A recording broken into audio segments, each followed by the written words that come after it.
The Gauntlet was a nightmare for Alpha Gaming, where everyone thought this super team would make it to the PMGC Grand Finals by dominating the Gauntlet lobby.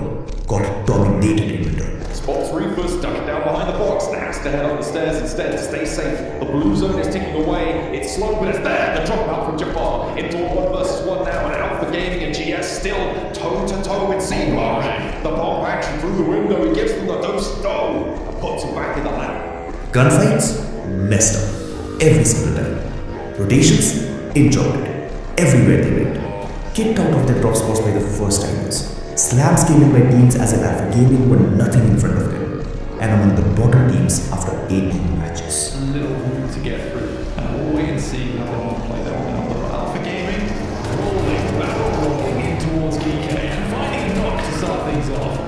That was stylish, okay. Looking for more as well. There's no reload man so far. It's your top trying to go in.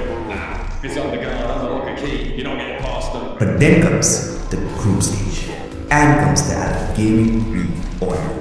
Ending their run among the top 3 teams in this stage was very important for them, because this would help them go straight to the Grand Finals. But if we were top 3, they moved to the stage of Hell, the last chance, a stage where no teams were to see themselves in.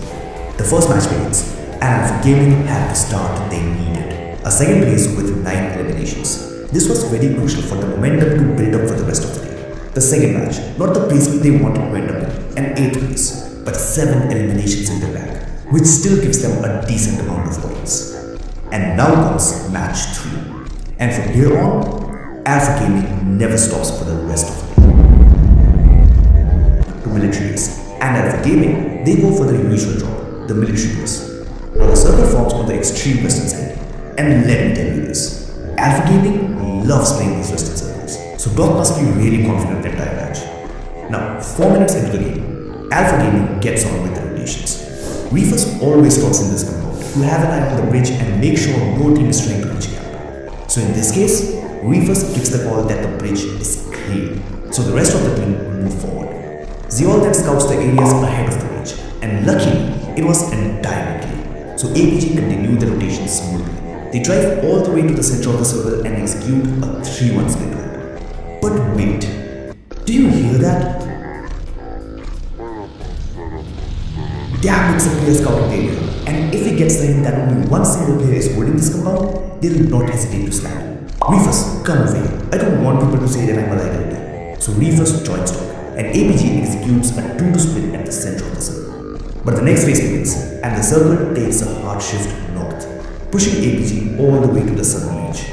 Doc and Co grab their vehicles and drive straight to the center of the circle. They spot some parked vehicles here, so they decide to move forward. But hold on, how are there no shots coming in from here, even when they're driving so close? And they don't see any movement in the black house or the vegetable shop. And when a full team holds this area, they usually control both these spots in the early game. So this clearly means there isn't a full squad holding this area. It has to be either a duo or a solo holding just half of it. So Alpha Gaming decides to take control of the compound. Because trust me, this is one of the best compounds you can make. Now the team holding this area was the duo from Deeper Skin. They were playing a 2-2 split. But the moment they saw APG crashing in, they fell back and regrouped with the other duo. APG now had control of an amazing compound, and that duo right at the center of the circle. Now the next phase begins, and boom, the circle shifts and favors Alpha Gaming. This is exactly what they wanted, a favorable circle. And from the position they are holding, they can stack up a lot of eliminations. And the moment this shift happens, APG switches gears and starts doing what they are known for. Gunshots rings out, Vijay Scarlet crashes into the compound that Wolves are holding. Reefers finds an angle on the pole and takes him down, securing the first elimination point for APG.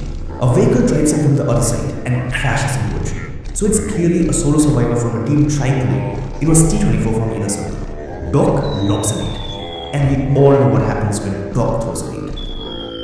Elimination confirmed. Papara Supermassive then goes for a crazy rotation all the way from the south to this dip below Everest. But before they could even reach their spot, Zeol knocks Kamikaze out of his vehicle and finishes him. Papara Supermassive, now down to a try, decides to take a risky gamble and move straight to the top of the Everest. But you can't escape, especially when you are already in the sights of the global MVPs. Top pulls out his mini 40, and we all know what happens when Top and Mini-4 comes together. Papara Supermassive thought they are safe up on the Everest, away from APG. But then comes in those stats. And Lost goes down in an instant. Now the next circle shifts to the northwest. Once again, the compound APG is holding stays inside the zone, and the entire eastern side is clear because APG has full vision here and they won't allow any team to settle on the side. Now, right before this phase began, Team Secret slammed onto the ridge surrounding this compound, and the duo of 9Z took control of the other half of this compound, which was a big mistake. And it's exactly what APG wanted. APG intentionally left this tank house empty so that teams in the late circles would slam into it. And once they do, APG can easily take them down with grenades. This is a strategy you can apply in your own games as well, and it works smooth like butter if executed properly. Of course, it only works if you have enough throwables to pressure the team's landing. Dude, stop yapping and focus on breaking down our game. What the fuck? Rotations this close? Zero takes a shot and eliminates Chiziball out of the game. While on the other side, Top throws an incredible lead which takes down both the players of 9Z, eliminating them out of the game as well. Now remains just one team, Team Secret. But here's the problem. APG can't move forward to finish them off because Genji and Wolves have a clear vision on this compound, and APG would end up exposing themselves. So instead, they try to take down Team Secret using grenades while staying behind cover from the compound and the ridge. Genji, maybe now they should have had the nades. Unfortunately not to be. The nades keep sinking in, but the heal's coming through to keep them safe. There's shots. Who's that coming from? That's Wolves. Doran.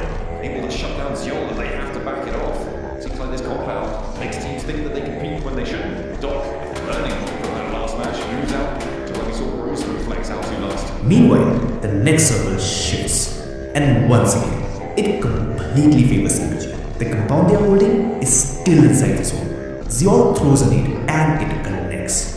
APG finds their opening against Team Secret, and that's all they needed to push forward and clean them. First knock is finally going to come through. Nice. A third as well. That's the off angle coming in, and it will be devastating for them. A fourth nade, maybe the wider. Reefus does go down in the meantime. Doc should be on picking that one up. That nade's going to go wide. Just one player now, left standing.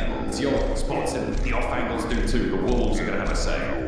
I mean, Tanky's picking up points from this as well towards Team Secret. Again, it's not an easy nade to throw for Ziol. It really does take some precision.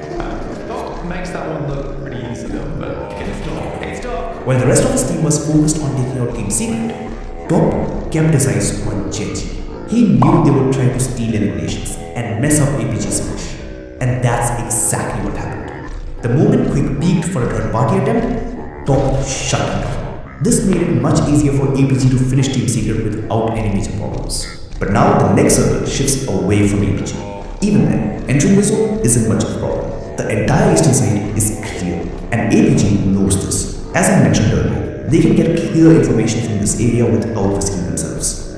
So they rotate towards the east and look to enter a circle from that side. This is kind of, in my mind, this is a big question for OG now because this is probably the 5th time the circle has shifted towards them this game, and they have decent positioning in it.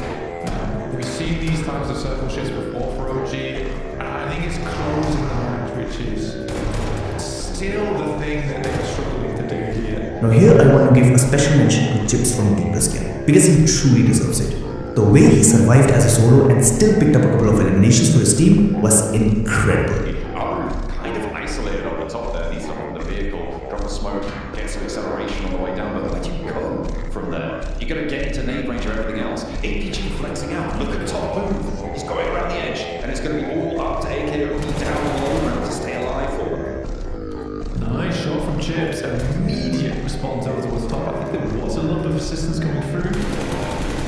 Sidelines there. No way. That's the... Again, they know that Chips is here. Now once Chips was finally taken down, it all came down to a straight 3v4 between Wolves and Alpha Gaming. Alpha Gaming had cleared AQP, the orangutan solo, to secure the eastern side of the circle. And at the same time, Wolves had eliminated the solo player from Genji and D+, to take control of the western side. Now it was simple. The team that wins this fight, wins the match. Wolves again is just... I think they're trying to find safety in numbers, but what they need here is angles over towards APG, and they're only to go for the them. Baton just exposes himself there. Zol's immediately stepping up. Now just 2 players remaining. Coops would need 2 massive nades to finish from now. And it's definitely, it should be a 16 elim game here going through for APG, barring some craziness from the Wolves. You would think so. To get that flush, they're up to 14 already. They grouped up a little bit, and there's still a couple of nades left. They're all being unleashed now, though. None of them really connecting. Doc a little bit further away than that. The bounce around the side. He just steps out in time. Doc just about in cover. He knows nades. He knows what's going on there.